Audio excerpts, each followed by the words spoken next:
Okay, we have been in the book of Deuteronomy for a while now, and we planned it that way by the grace of the Most High because we're not trying to rush through the book of Deuteronomy or the book that's called These Be the Words. These be the words. Adabarim. Adabarim. These be the words. Book of Deuteronomy. One of my favorite books, not the favorite of my books of the Bible, the book that of the Bible, my favorite one. Praise the Most High. We've been getting a blessing from studying the words of this book. This book is written to the nation of Israel. And brothers and sisters, that's why another reason we don't debate and argue with people about the Bible and about what we are convicted upon from the Bible, because as you read Deuteronomy, you can see that these words are not given for everybody. Okay, they're just not. It's given for the nation of Israel. These words, they're given for the nation of Israel. You say, well, what about the Gentiles? Are they supposed to follow these words also as they come into the body of the nation of Israel, as they are grafted into the nation? Yes, they are also to obey these words. But then again, as the Gentiles get grafted into the nation, they become part of the nation, right? But these words were not given to all the earth. The Bible says in the first verse of the first chapter of the book of Deuteronomy, it says, "These be the words which Moses spake unto all Israel on this side Jordan, in the wilderness, in the plain, over against the Red Sea, between Paran and Tophel, and Laban and Hazarah, and Dizaah." Okay, so it's telling us that the book of Deuteronomy, or the book called These Be the Words, was spoke from Moses to the children of Israel. And we know that Moses spoke words that he was given from the Most High Yah. And so we know that the conversation is between the Most High and the nation of Israel, with Moses as an intercessor. Okay. And that's why when people will say to you or to me, especially Christians will say the law is done away with, or all foods are clean, or whatever they want to believe. They can say those things because that's their belief in their religion. If we're following the King James Bible, we're not following the Christian religion. If we're being obedient to the King James Bible, we're being obedient to what the Most High gave to the nation of Israel. And so as Israelites, we're following the scriptures as the Most High gave it to us. So I tell people, you believe as you want. And I'll believe as the Bible says. So we praise the Most High for the words of the book of Deuteronomy as we're continuing to study the book of Deuteronomy. And now we're in chapter 30. Now, chapter 30. Last week we just touched on basically the first 3 verses of chapter 30. That's all we did. And like I said, I'm not going to rush through this book because it's a great blessing. And I believe as we can really take our time and meditate on these truths. And brothers and sisters, I pray to the Most High Yah that you would really study the book of Deuteronomy. And I mean, not just 1 or 2 verses, like read through the book, read through it. As we talk about reading through the Bible, the Bible is made up of many books, many books that are sometimes, they call them books, but they're real short, really, most of them. And, you got to read it one book at a time. There's 66 different books. And you read through them one at a time. And this one here, this Deuteronomy 30, it's a foundational book. It covers much of what the Bible says in whole is based from the book of Deuteronomy.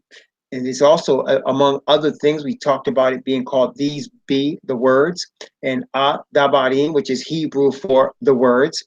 It calls itself this book of the law.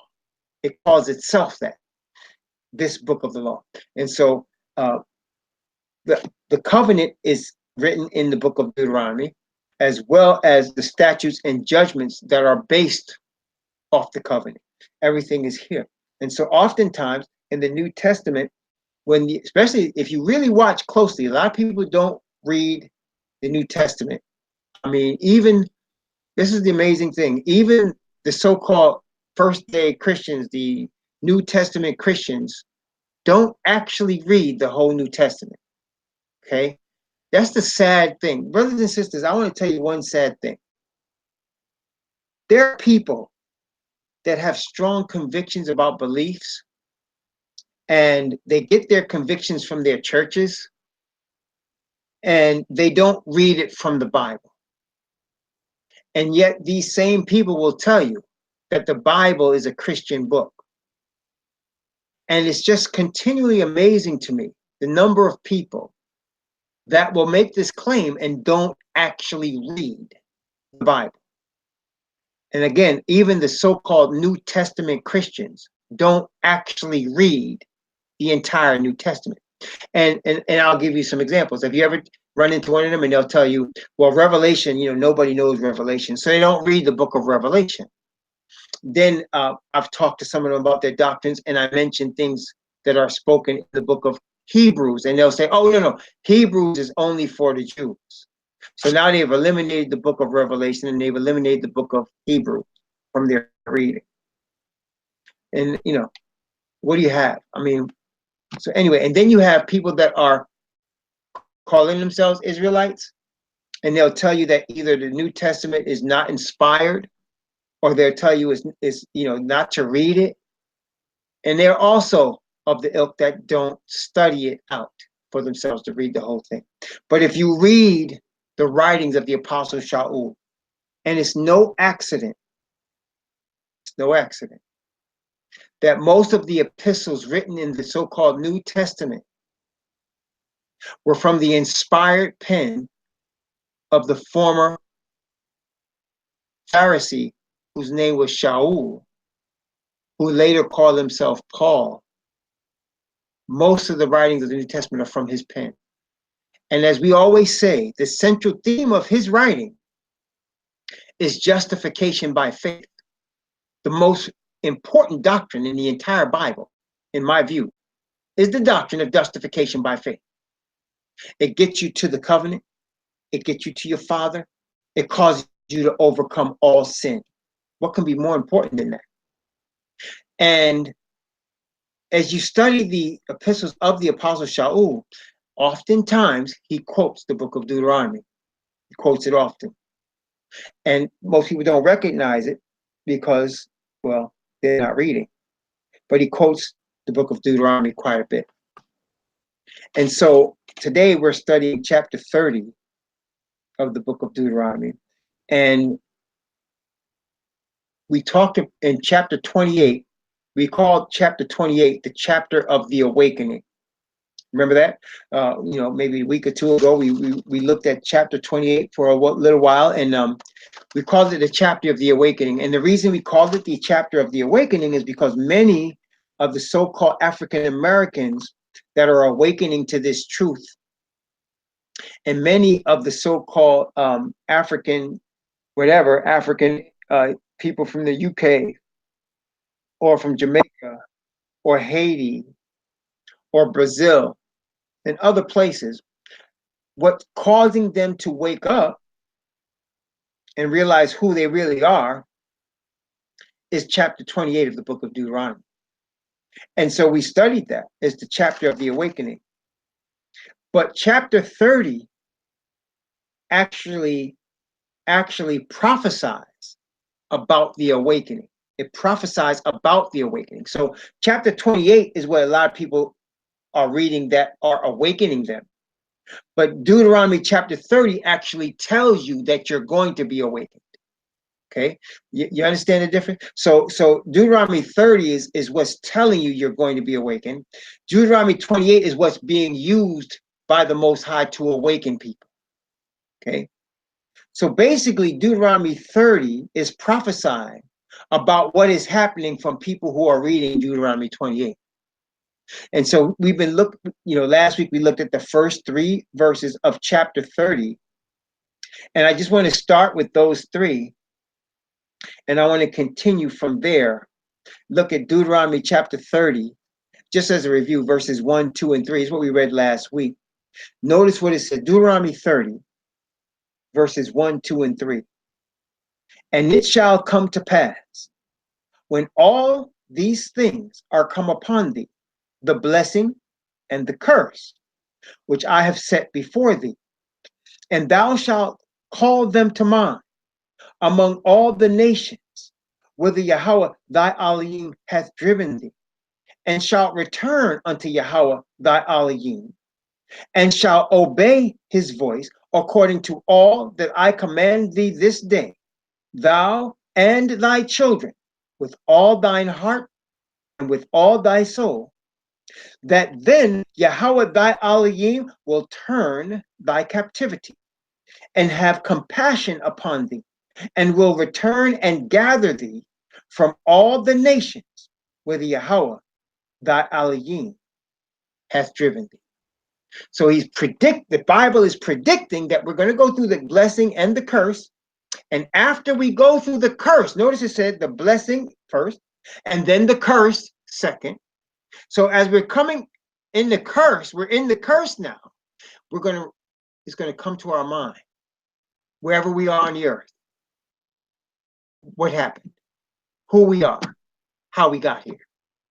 And that's what the awakening is all about. Now, I want to, as I usually do by the grace of the Most High, in seeking to give honor and glory to the Most High Yah. And I want to say this again, I repeat things because I believe the Most High Spirit brings them to my mind because they're important. I want to make sure you can hear me. Testing 1, 2, 3. I don't know, I'm just more subdued. Maybe because it's Friday, maybe because it's a long week, maybe the Most High Spirit, I don't know. But I'm just a little more subdued. I want to make sure you can hear me today. The only reason you and I take up space on this planet in houses of clay called human bodies. The only reason we have breath in our lungs and our hearts are beating is for us to give honor and glory and praise to our Creator, the Most High Yah. And as we live to give honor and glory and praise to our Creator, the Most High Yah, the more joy and blessing and righteousness and peace He pours upon us. So as we live for Him, He in turn blesses us with His spirit of righteousness and peace. He blesses us with His spirit of truth and light. Now, that being said, do you know, as we're going to study the book of Revelation, we're going to get into this, but I'm going to touch base on it a bit tonight, that the book of Revelation speaks of the United States of America. Do you know that? Many of you know that because we studied it, but some of you may not know that. But the book of Revelation speaks of the United States of America. And you say, why is he bringing up the book of Revelation and we're in the book of Deuteronomy? As I told you before, and I will say it many more times, as many times as we teach, the book of Revelation is a bringing together of the words of all the prophets and bringing them together in the power of justification and righteousness by faith, and giving a message to the people of the end time. And I believe that you and I, if you hear me, you're one of the people of the end time. Whether you're one of the people of the end time for good or for evil, that's up to you. But if you're alive now, you're in the end time. Okay, you're here. You're in the time period that all the prophets talked about. You're in the time period that Messiah talked about. You're in the time period that the Bible points to. You are part of the actors of the end time stage. Now, whether you're going to be on the side of righteousness or whether you're going to be on the side of Asatan, the deceiver, that is between you and the Most High. My goal, my aim is to be faithful to the Most High Yah, to fulfill my destiny in giving him honor and glory with the life that I live on this planet. And I hope that all of you have the same thing. That whatever amount of breaths you have left on this planet, whatever amount of heartbeats are left in your chest, that those breaths and those heartbeats are used to bring honor and glory to your Creator. So, the book of Deuteronomy speaks of the United States of America, and it makes sense that it will speak of the United States of America. Why, you might say? Well, I think it is obvious to anyone that is paying any attention that the leading country on the earth with all its warts and faults and blemishes is the United States of America. I think we can all agree. It is the world leader in many areas, okay? Countries look to the United States of America for guidance. They look to the United States of America for leadership. And the United States of America does more than just fulfill that goal. It overtakes, it steals, and it robs, and it goes into countries and it takes over. So it would make sense that the book of Revelation would mention it. What will surprise many people? What will surprise many people is that it's not given a prominent place in the book of Revelation. Like the United States is mentioned, but it's not mentioned like prominently, like it is in the world today. It's mentioned as a world leader. It's mentioned as the country that the world will look to, but it's only for a short period of time. A lot of people don't want to hear stuff like that.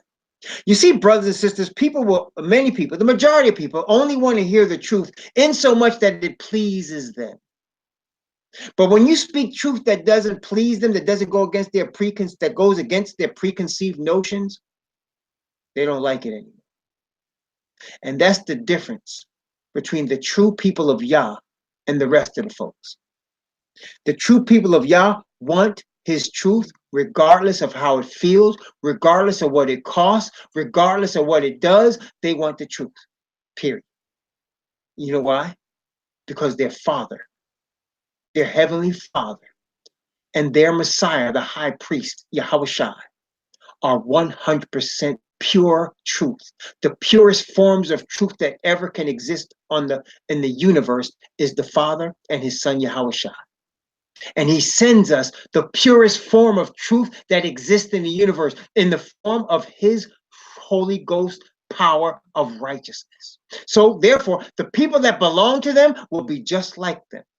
Truth, whether it hurts or whether it feels good, whether it tastes sweet or whether it's bitter. Truth for the glory of Yah. But the majority of the people on planet Earth are not like that at all. They're only clap and yell for truth in so much that it agrees with what they want. If it doesn't, they don't want it. And I'm telling you a truth here. The United States of America, according to the book of Revelation, will only exist for a short period of time.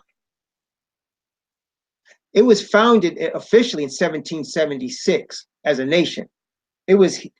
People came here from Europe in the 1600s, started killing off the Indians and building colonies and such. But they didn't officially become a nation until 1776 when they beat their cousins. When they beat up their cousins, the British, then they became a nation. And that's less than 300 years. Now, in terms of countries, in terms of the age of countries, let's just compare a few countries. Like India is probably, going to be conservative and say 3,500 years old. It's probably older than that. China itself, the people of China say they're 5,000 years old. Okay? Egypt is over 4,000 or 5,000 years old. Even you go to Europe and you see UK and Germany and France, those countries are all over 1,000 years old.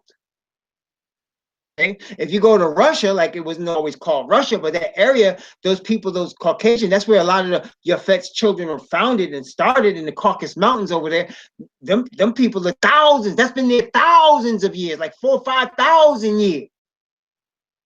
Okay? And here you got the country that's leading the whole thing, the country that's in front, the country that's the trendsetter, only 300, not even 300 years old. So you understand what I mean when I say a short time, right? Because all these other countries been around a long time. United States, not even 300 years. Actually, it would be 300 years in the year 2076. So we're in the year, right now, we at right now, what is it? 240 years old. 240 years old, not even 250 yet. Okay, very, very young country. Very, very young.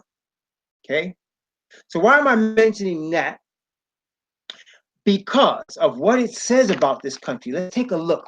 For the sake of what we're talking about in terms of the blessing and the curses, I wanted to just, give you a little glimpse. Now, in terms of the symbolism that's used in the book of Revelation, we're going to get into that. So be patient with me, please, because we're not going to explain all the symbolism today. We're going to save that for when we actually study the book of Revelation. But for now, I'm going to give you a couple, just a little touch, but I want to show you what it talks about in terms of this nation. First off, chapter 13 of the book of Revelation is what references the United States of America. It's chapter 13 of the book of Revelation. Now, but in chapter 13, there's this prominence given to an entity called the dragon. In the book of Revelation, chapter 13, there's much prominence given to this entity called the dragon. So just for the sake of what we're looking at here, I need you to understand what the Bible says the dragon is so that there's no confusion as to what the Bible is talking about here. So we get that definition from Revelation chapter 12. So let's look at Revelation chapter 12 and let's see what the Bible tells us the dragon is, right? Revelation chapter 12. Going to begin at verse 7 and go down to verse 9, Revelation 12, from verse 7 to verse 9, just touching on the book of Revelation for the sake of what we're studying tonight, talking about when the blessings and curses come upon the nation of Israel. Notice what it says here. And there was war in heaven. Michael and his angels fought against the dragon. And the dragon fought and his angels and prevailed not. Neither was their place found any more in heaven. And the great dragon was cast out, that old serpent called the devil and Satan, which deceiveth the whole world. He was cast out into the earth, and his angels were cast out with him. So again, we're going to go into great detail when we study the book of Revelation. But for now, I want you to understand, can you clearly see here that the dragon is defined as Satan? Can you see that? I just want to make sure you can see that. That's pretty plain, right? I mean, that's not hard to see. The dragon is defined as Satan. The devil is the dragon. And this is not the only place. Another word like for the dragon is Leviathan. Leviathan. And you find that in the book of Job. Same thing. Okay, Leviathan is the devil. Leviathan. Okay, in fact, let's just look at that just for a second witness. Let's look at the book of Job. And let's look at Job just real quick. We're going to come right back to Revelation. And of course, we're going to end up in these be the words. But we're going to Job chapter 41. Chapter 41. And the Most High is using the Leviathan as an object lesson. And when you look at this description, we're not going to read the whole chapter to that. But I mean, when you get a chance, you might want to look at Job 41 for yourself. But what we're going to see here is at the end of the chapter, what he says about Leviathan. And that tells you who it is, right? That tells you who exactly it is. I want to show you Job chapter 40. I'm going to read from verse, let's see. I'm going to start at verse 24 of Job chapter 41 and go down to verse 34. Job 41 from verse 24 to verse 34. Isn't that right? Yeah. From 24 to 34. Talking about Leviathan, which is Asatan. Notice again, his heart is as firm as a stone, yea, as hard as a piece of nether millstone, excuse me. When he raises up himself, the mighty are afraid. By reason of breakings, they purify themselves. The sword of him that layeth at him cannot hold, the spear, the dart, nor the habergeon. He esteemeth iron as straw, and brass as rotten wood. The arrow cannot make him flee. Sling stones are turned with him into stubble. Darts as are counted as stubble. He laugheth at the shaking of a spear. Sharp stones are under him. He spreadeth sharp pointed things upon the mire. He maketh the deep to boil like a pot. He maketh the sea like a pot of ointment. He maketh a path to shine after him. One would think the deep to be Ori. When upon the earth there is not his like, who is made without fear. He beholdeth all high things. He is a king over all the children of pride. That right there tells you who he is. He is a king over all the children of pride. That's Asatan, right? That's Leviathan, who is also the dragon. So now we know who that is. Let's go now to Revelation 13. Now, as we study Revelation 13, you're going to see two entities rise to power. Two entities. And you're going to see the dragon associated with both of them. Okay? Now, again, I'll go into detail by the grace of the Most High. When we study the book of Revelation, we're going to go into great detail. I mean, great detail. It's going to take us a couple of months, really. Those of us who have been through the Revelation studies with this ministry, you know, it takes us a while. We go through it bit by bit. We break it down. We don't leave any stone uncovered. But tonight, we're not going to do it that way. I just want to get to this particular point in Revelation 13 to show you the United States of America and what it means to the Hebrews. First, the dragon. Revelation 13. Going to read from verse 1 down to verse 4 of Revelation chapter 13. Revelation 13 from 1 to 4. Notice what it said. And I stood, this is Yochanan, and I stood upon the sand of the sea, says Yochanan, and I saw a beast rise up out of the sea, having 7 heads and 10 horns, and upon his horns 10 crowns, and upon his heads the name of blasphemy. And the beast which I saw was like unto a leopard, and his feet were as the feet of a bear, and his mouth as the mouth of a lion. And the dragon gave him his power and his seat and great authority.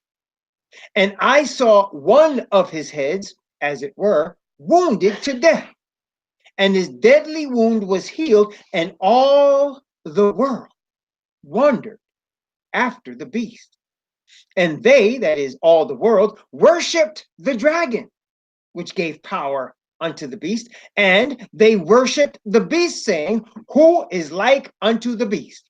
Who is able to make war with him? Now, we will go into why this power that rises up out the sea is the Roman Catholic Church. I will give you the reason I'm saying that when we study the book of Revelation. You don't even have to take my word for that, because that's not important right now. But what is important for you to understand is that this entity with the 7 heads and 10 crowns and 10 horns, this entity that looks like the leopard, the bear, and the lion, this entity receives its power from the devil. You see that? I mean, you don't have to believe me that it's the Roman Catholic Church, because I'm not showing you why I say that. I'm just telling you that right now. We'll go into it later. But what I'm saying to you now, do you see that this entity that's being mentioned here is given power and authority from the devil? You can see that, right? That's pretty plain. That's not hard to understand. You may not understand what the entity is right now, but you can see it gets its power from the devil, right? Number one. Number two, you can see that as a result of it getting power, the Bible says power, seat, and great authority from the devil, that the earth, notice it said, all the world wondered after the beast. And it says, and they did something. What did they do? They worshiped the dragon, which gave power unto the beast, and they worshiped the beast. You see, brothers and sisters, I need to tell you this. In Revelation chapter 13, the word worship is also very prominent. See, dragon and worship are very prominent in chapter 13. If you read it, you will see it for yourself. The words worship or worshipped or worshiping and the word dragon, very prominent in this chapter. You know why? Because the dragon is seeking for human beings to worship him. That's what he's doing. He is seeking for human beings to worship him. And his game is very slick, but he doesn't have to actually have you acknowledge him as king or anything. No, no, no, no. Uh-uh. All he has to do, listen carefully, is get you to cast off the creator. See, because there's only two entities in the universe vying for human worship. There's only two. There's Asatan and there's the creator. And if you cast off the creator, you are automatically on Asatan's side. He doesn't have to have you acknowledge him. All he has to do is have you cast off your creator. Cast off the covenant, cast off his word. That's all he has to have you do. And you are now his. That's the game. You understand? But unfortunately, not only does he have people casting off the creator, he has them worshiping his religious system. And the thing about the devil's religious system, see, say somebody might be looking for this. They might say, well, what system is it? I mean, is it Judaism? Is it Islam? I mean, is it Christianity? I mean, is it Jehovah's Witnesses? Which system is it? Which system is the devil's system? Are you ready? Are you ready? All of them. Every single last one of them is his system. And the thing that they all have in common is they depend on man for salvation. And they are dominated by man. And man thinks he's God in them. All of them. You say, all of them? Yes, all of them. Man-made, man-dominated religions that follow man. Yes, all of them. So, and you say, well, how do you know that that's his main doctrine? Whenever you want to see how things got to be, all you have to do is go back to the beginning. Go back to the beginning and you'll see everything. Okay? Go back to the beginning, you'll see everything. When I say the beginning, in the beginning is the name of the book. In the beginning. What book is that? It's called Genesis. In the beginning. Or Barashith. The beginning. Go back there. Because the first thing he told our mother Eve, didn't y'all say you can eat all the trees? All the fruit of all the trees? And when she said no, he said, no, wait, look, you're not going to die. Because God knows, y'all knows, Allah knows that if you eat this fruit, you're going to be a God. And ever since then, because Eve fell and Adam fell, ever since then, he's been enticing man with the belief that he can be exalted, that man can be exalted, that man can be a God. And based on that alone, he gets the whole world to follow him. The whole earth follows. Because people will give honor and glory to a man that thinks he's God. They will do it. They do it to sports figures and entertainers. People that entertain us, man. They do it. They do it to politicians. They do it to religious figures. They give honor and glory to mortal man. Whether it be the Pope or Muhammad, right? Or the Talmud, they give honor and glory to mortal man. Okay? They might include a creator with it, but they always give honor and glory to mortal man. They have to. That's part of the game. So that's why all the world wondered after the beast and they worshiped the dragon, which gave power to the beast, and they worshiped the beast. Because, brothers and sisters, this is not about a computer chip or a tattoo in your forehead or your hand. This is all about worship. It's all about worship. Who you're worshiping, what are you worshiping, and why are you worshiping it? That's what it's all about. Now, brothers and sisters, the Israelites were brought into the land. And the thing that we keep reading in the book, these be the words, the thing that we keep reading there, right? Over and over and over, right? As we studied 29 chapters, what is the theme over and over and over that we just keep reading? He says this, he says what? Keep my commandments. Obey me. Do not worship other gods. Don't worship the gods of the heathen. Obey my commandments. Keep my covenant. He keeps saying that over and over and over. And why? Because it's about what? Worship. He, the Most High Creator, wants us to worship him. And so we show our worship and love for him by doing what? Being obedient to his word. That's what we do, right? So it's about worship. Satan wants us to show worship to him by doing what? Being disobedient to the words of the covenant. That's all he wants us to do. If we're disobedient to the covenant, he wins that side. He wins that person that's disobedient to the covenant. That's all he wants us to do. But he, of course, he goes further and has us actually worshiping entities and people and things and stuff like that. But the object is to get us off the covenant of Yah, off of obedience to, that's right, he wins by default. So all he has to do is get us off of obedience to the Creator. That's all he has to do. All right. Now, we're not finished with Revelation 13. So now we know who the dragon is, and we know what he's trying to do. So now let's look at this second entity that's in Revelation 13, another beast, who I will tell you now, but show you later, is the United States of America. This beast is the one that comes up out of the earth. The first beast came up out of the sea. This one does not come up out of the sea. It comes up out of the earth. Okay? And I want you to notice the thing about this beast that's very important. Notice this. Revelation chapter 13, I'm going to read from verse 11. And I'm going to read down to verse 15. Actually, from verse 11 down to verse 16. Okay? I want you to see this second beast, which is the United States of America. And I want you to see what she's doing. Notice this. And I beheld another beast coming up out of the earth. And he had two horns like a lamb. And he spake as a dragon. That's very important. I want you to remember that one. Okay? Let's keep going. And he, that is the beast that came up out of the earth, he exercises all the power of the first beast before him. Remember, the first beast received his power, authority, and seat from the dragon.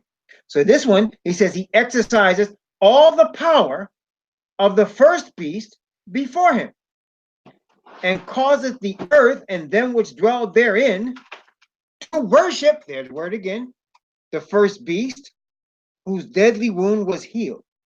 And he doth great wonders, so that he make fire come down from heaven on the earth in the sight of men, and deceiveth them that dwell on the earth by the means of those miracles which he had power to do in the sight of the beast, saying to them that dwell on the earth that they should make an image to the beast, which had a wound by a sword, and did live.